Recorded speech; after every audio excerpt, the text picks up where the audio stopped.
No, the Green Bay Packers aren't too polite.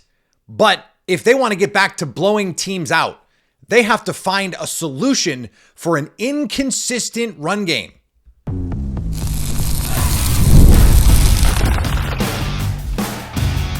You are Locked On Packers, your daily Green Bay Packers podcast. Part of the Locked On Podcast Network, your team every day. You are Locked On Packers, part of the Locked On Podcast Network, your team every day. I'm Peter Bukowski, and I cover the Packers for The Leap, a newsletter I would love for you to subscribe to. Subscribe to the podcast wherever you get podcasts, iTunes, Spotify, Google, wherever you get podcasts, you'll find Locked On Packers, the number one Packers podcast on the internet, and the show for fans who know what happened, they want to know why and how. Thanks to everyone who makes Locked On Packers their first listen every day. We hope you like starting your day with us as much as we like starting our day with you here on the Locked On Podcast Network, the number one sports podcast network. Today's episode brought to you by our friends at FanDuel. Use your profit boost on an NBA future and get entered for your chance to win a trip to the NBA Finals. Play your game with FanDuel, the official sports betting partner of the NBA. We got a mock draft Monday coming up. We wonder about the playmakers in the secondary for the Green Bay Packers, but let's start here. My pal Patrick Doherty over at NBC Sports wrote a piece that got passed around a lot on Packers Twitter about the Packers temperament. And I have to say, it is beautifully written. I was very jealous of the framing. I told him that.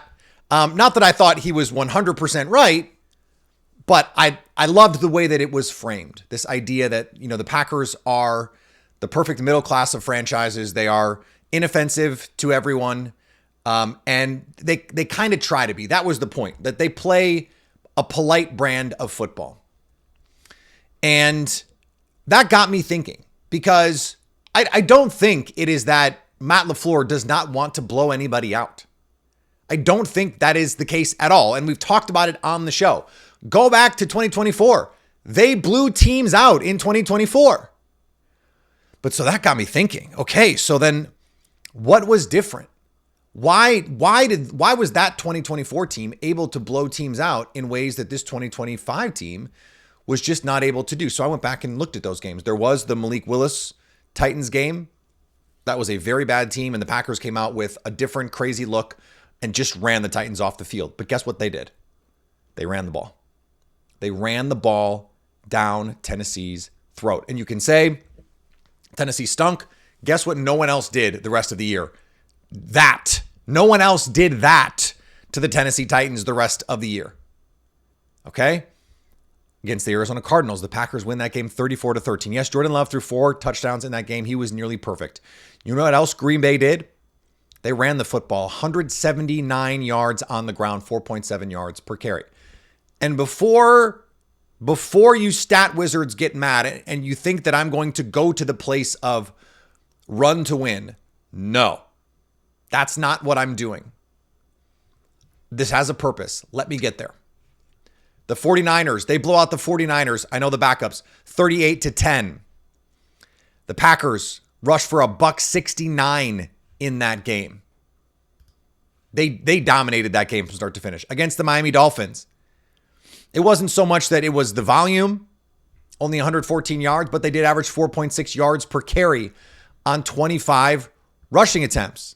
Jordan Love was 21 of 28, and they won that game going away. Against the Seahawks, this was more about setting the tone in this game. Josh Jacobs came out just beating down the Seahawks. They ran for 140 yards against Seattle.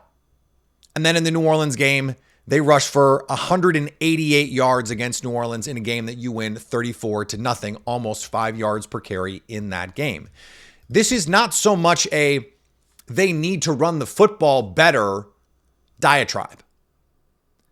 But the reason that they're not blowing these teams out is because when they can't run the football, they don't have consistent options for where to go next.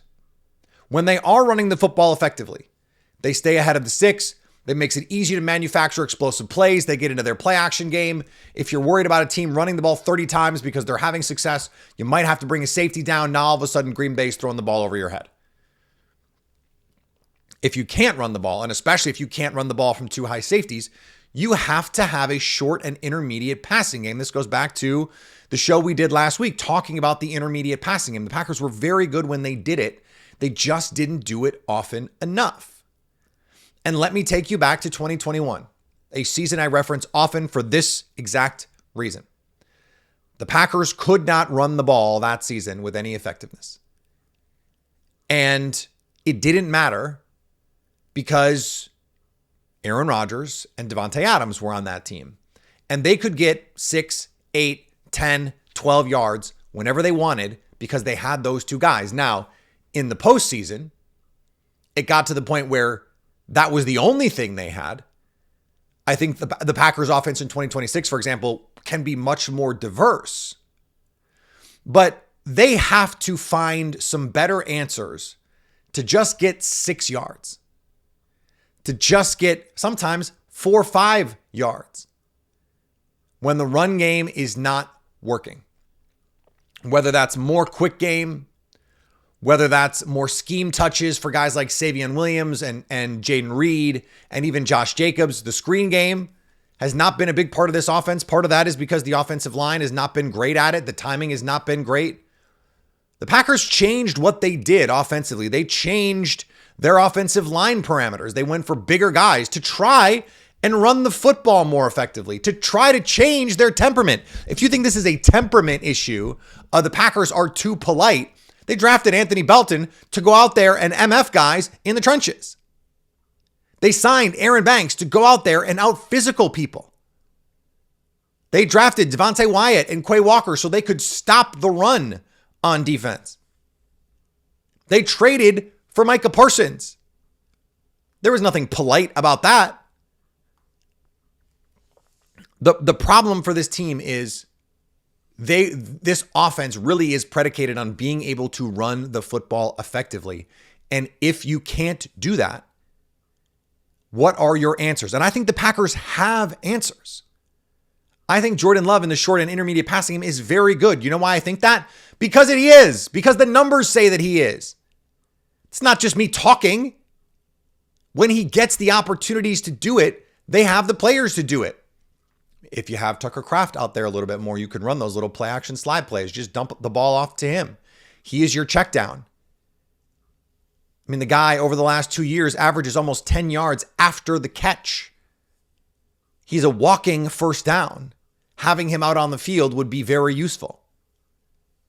Jaden Reed is someone you can just spit the ball out to.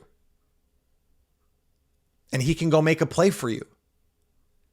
So is Josh Jacobs. They didn't throw him the ball that much this year. I think they wanted to throw the ball to Marshawn Lloyd this year, but Marshawn Lloyd can't stay on the field. They need to have more answers when the run game doesn't work because they simply become too boomer bust if they can't. They become too reliant on chunk plays. And teams are going to say, look, if you can't run the ball from too high, then what are we supposed to change? If you can't run the ball from too high, we're going to make sure you don't create explosive plays and you're going to keep trying and failing to run the ball. Against the Bears in the playoffs, when they couldn't run the ball and they couldn't pass protect, you have to have some answers in the short passing game, whether it's packaged plays, whether it's moving the pocket. They didn't have enough answers. And maybe, the playoff game is something that can encourage you to make some changes. You hope that moving Jordan Morgan to left tackle, if that's in fact what happens, that helps them have a more sufficient pass protection plan. But sometimes you're going to face defenses that can get after you. What is the plan? The Packers have to have one. And if they do, I think they have the players for it, by the way. If they do, they can get back to kicking people's asses. And we can dispense with they're too nice, they're too polite, they play like they don't want to blow anybody out. No, they don't. They blew out half a dozen teams in 2024. Okay, they're the only shutout in the league. They beat the absolute brakes off the New Orleans Saints. They beat up, yes, they played some bad quarterbacks. Yeah, they beat the crap out of those quarterbacks. It's not what happened in 2025. And the big reason is the run game was worse. And they didn't have any answers. They need to find some, and they need to do it quickly. Now, defensively, you know what would help is creating some plays. What do you do about that if you're the Packers? They need to find some answers. Finding a doctor you actually like can feel like discovering a diamond in the rough. Sure, you want someone who's in-network, nearby, and has availability, but you also want a doctor who listens, makes you feel comfortable, and explains things clearly. That kind of doctor exists, and finding them is easy. ZocDoc is a free app and website that helps you find and book high-quality in-network doctors so you can find someone you love without all the hassle. We're talking about booking in-network appointments with more than 150,000 providers across all 50 states, covering over 200 specialties, with primary care and dentistry, dermatology, and eye care. ZocDoc makes the process simple. You search by specialty or symptoms and actually build a care team that works for you. A couple months ago, I was looking for a nutritionist. I wanted to find one in-network. How was I supposed to do that? Well, the answer was ZocDoc. In the last 3 or 4 months, I needed a dermatologist. I wanted to go see one that day. I didn't have an emergency, but I had some free time. I wanted to go see one that day. How was I going to find one? ZocDoc. Stop putting off those doctor's appointments and go to ZocDoc.com/LockedOnNFL to find and instantly book a doctor you love today. That's ZocDoc.com/LockedOnNFL. ZocDoc.com/LockedOnNFL. Thanks to ZocDoc for sponsoring this message. Ever wanted to experience the NBA Finals live and in person? FanDuel is giving you the chance to turn that dream into reality with their NBA sweepstakes. Here's how it works. Use your profit boost on any NBA future and you'll automatically be entered for a shot to win an NBA Finals trip for 2. That's right, flights, tickets, the whole experience. If you're already looking at the board and thinking about which team can make a deep run, this is the perfect time to lock it in. I love futures this time of year, whether you're grabbing a team to win a championship or a conference title. It adds a little extra layer of excitement to every game down the stretch. And now, not only can your pick cash, but it can send you to the NBA Finals. Visit FanDuel.com to get started. Use your profit boost on an NBA future and get entered for a chance to win a trip to the NBA Finals. Play your game with FanDuel, official sports betting partner of the NBA. This offseason doesn't exist for the Everydayer Club. Join the group chat, LockedOnPackers.supercast.com, and you will be with us year-round. There's no offseason. We're here all the time. Get every episode of the show ad-free, LockedOnPackers.supercast.com, and our new Friday News Dump show, which you guys loved, by the way.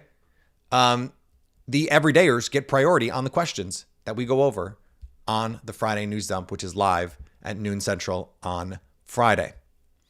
One of the questions, which was a follow-up from Ohio River 914, is about taking away explosive plays defensively. This is something that Jonathan Gannon is going to want to do. He comes from that Vic Fangio world, that two-high world. You're moving into single high. He's played a lot of dime, a lot of nickel, a lot of not trying to give up explosive plays. Play top down, whether you're in single high or two high. So the explosive plays on defense, where is that going to come if it's not made from the secondary? That is the question. And the simplest explanation would be, well, they just go catch the balls that were thrown to them. I was joking with Brandon Snide on our Sunday overtime show that I think Carrington Valentine could have led the league in interceptions if he had just caught all the passes thrown right to him. Like any pass that you would say a receiver should have caught that, I think you could have had, legitimately could have had 8 or 9 interceptions this season. And that's why interception numbers and turnover numbers are so variable, because as our pal Jeff Jagosinski over on the Locked On Packers Squad show always says, if corners could catch, they'd be receivers. So that's part of the deal. But you had Xavier McKinney out there. We know what his ball skills are like. We know what Keyshawn Nixon's ball skills are like. They have players with ball skills on the field. They just didn't make the plays that were there for them to be made.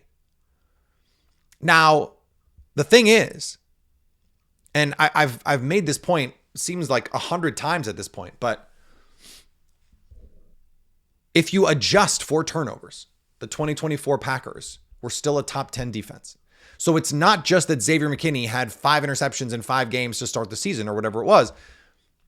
Even when they weren't getting interceptions, that defense down to down was very good. Top 10. Last year's defense was not. Now, why is that? And this was something we talked about on the OT. I don't have a great reason for why it wasn't. But I will tell you that this is too talented a group. And I'm not talking about hypothetical talent, okay?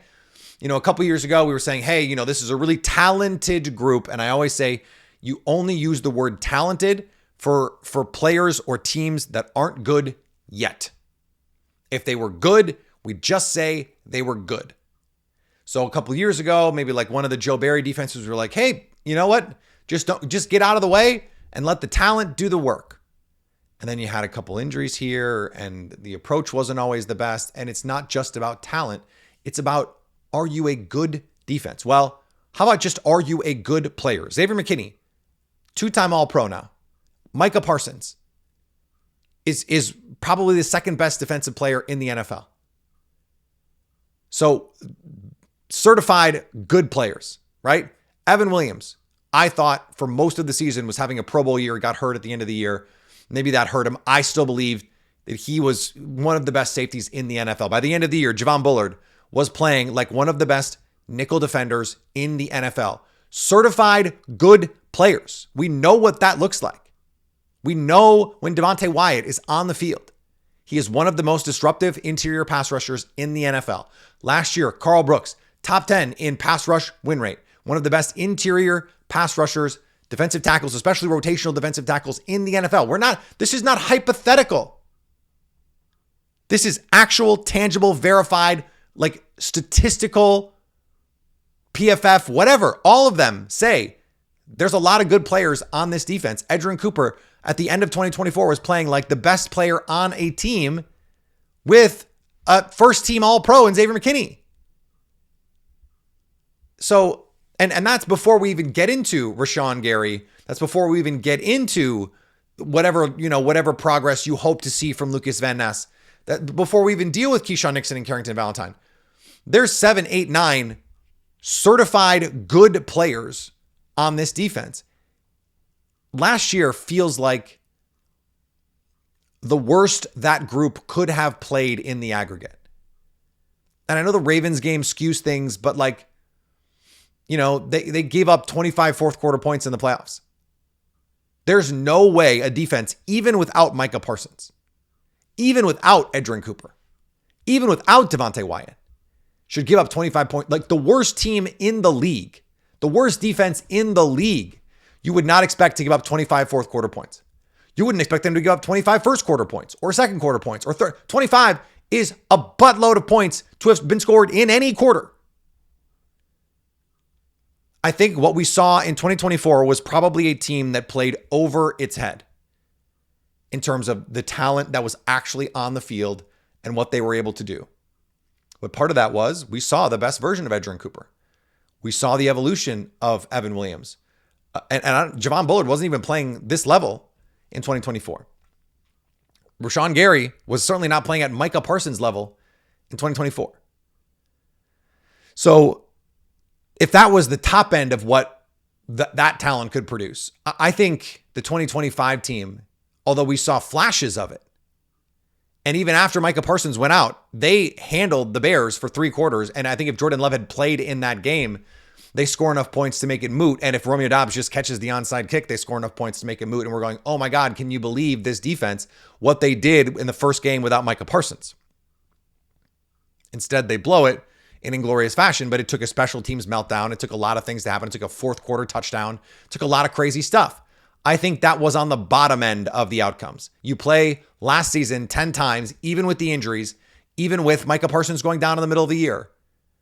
I think last year's defense is one of the worst versions of the defense that you would have gotten on a simulation of 10, 100, 500 seasons.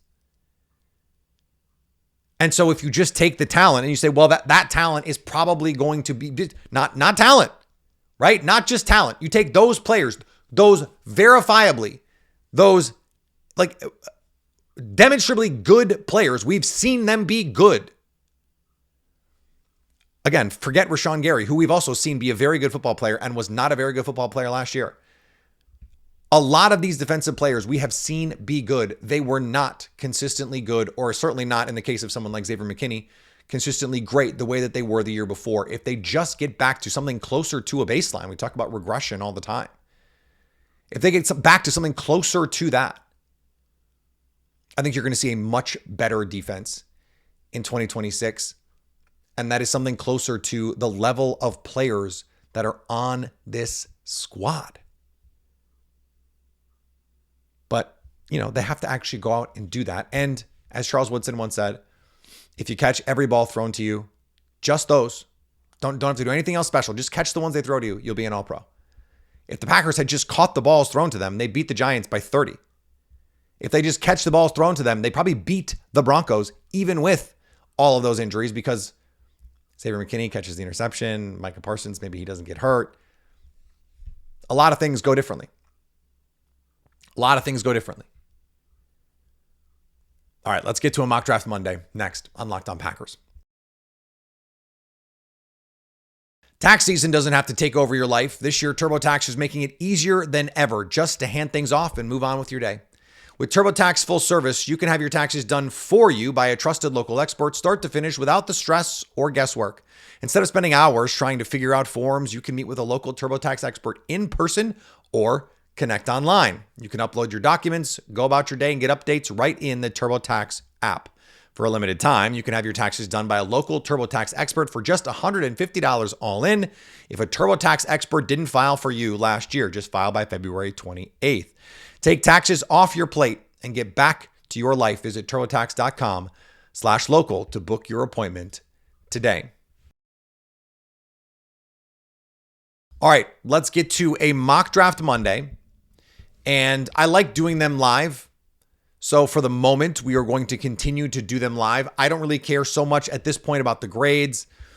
Some people get weird about them. I don't really understand why. We have no idea. And it's based on Pro Football Focus's evaluations of the players. So as we sit here at 52, there's a host of players that are interesting to me. Blake Miller, offensive lineman from Clemson. We're going to talk tomorrow about offensive line. Is it possible that the Packers feel like they have to take another offensive lineman at the top here? I don't think that would be crazy at all. Could they decide they want to take a pass rusher, someone like Derek Moore from Michigan in this spot? I am going to go, because he is the highest on the PFF board. I don't know if he's going to be as high on the Packers board. A little bit of the reach based on where we are in the draft, based on where I think the Packers might be prioritizing these players. But someone I want to talk about, Dominique Orange from Iowa State, big citrus. He is an enormous human, 6'4", 325, and is someone that just walks in as a run defending early down player for you right away, can push the pocket, can give you something in those situations where you just need to be able to get stops. Now, interesting that here I also could draft Darrell Jackson Jr., 6'5", 337 from Florida State, if I wanted it to in this spot. CJ Daniels, the receiver from Miami, is here. Emmett Johnson, the running back from Nebraska, is here. For me, it would be too early for a running back, but I don't know if it would be too early for the Packers. Kyle Lewis, the linebacker from Pitt, who is 6'1", 220, someone who could be a safety, could be a dime linebacker. I could see the Packers prioritizing, frankly, someone like that. But there's a player here, Deontay Lawson, linebacker from Alabama, 6'2", 228, played a lot of football. Jennings Dunker is here. He's Iowa born and bred, 6'5", 315. Played tackle. Could you make him a center? I don't think he moves great for a tackle. We'll see how he tests. I'm not convinced he's going to be a Packers type.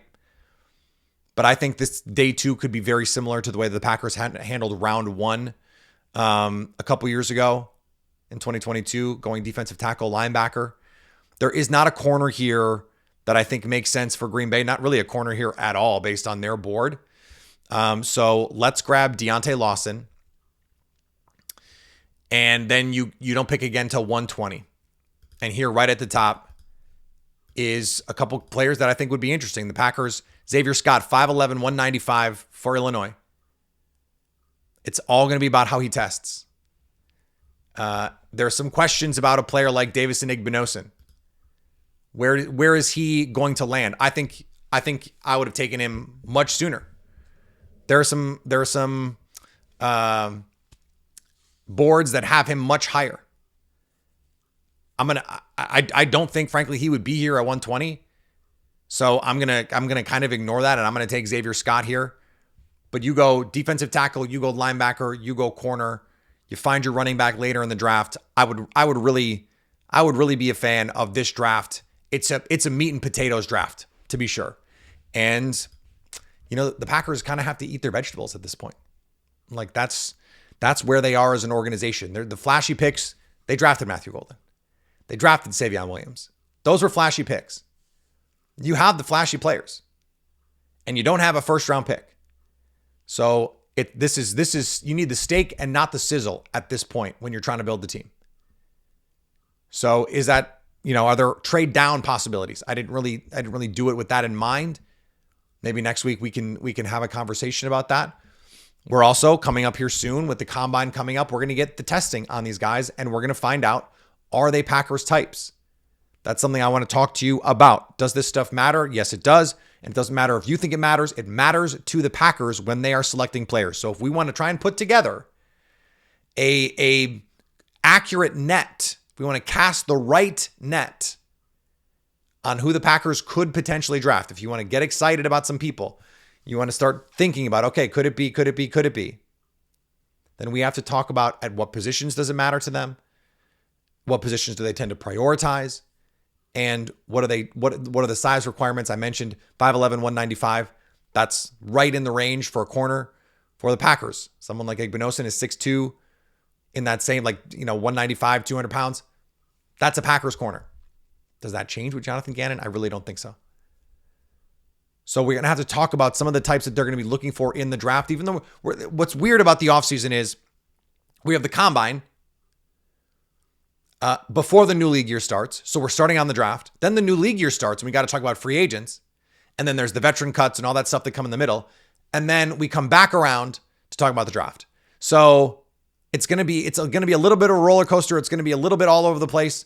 That's okay. Stick with us. We're here for you every single day, and now even more days a week. We've got our new Friday News Dump show at noon Central on Friday, live on YouTube, and then the new Sunday OT Sunday mornings. That show will come out. Me and Brandon Snide are going to take you through all the big stories, get you ready for another week of Packers off-season football. Subscribe wherever you get podcasts, iTunes, Spotify, YouTube. Of course, make sure you subscribe to all the stuff that I'm doing on the social medias. If you never miss an episode, the Everydayer Club is built for you. Get Locked On Packers ad-free, plus members-only Discord access, the group chat, popping off. Head to lockedonpackers.supercast.com to join the club. For those of you on video, we send you to the first ever 24/7 national NFL YouTube channel on audio. Make your second listen Locked On NFL or the Locked On Packers Squad Show. You can get caught up on old episodes of Locked On Packers so you can stay Locked On Packers.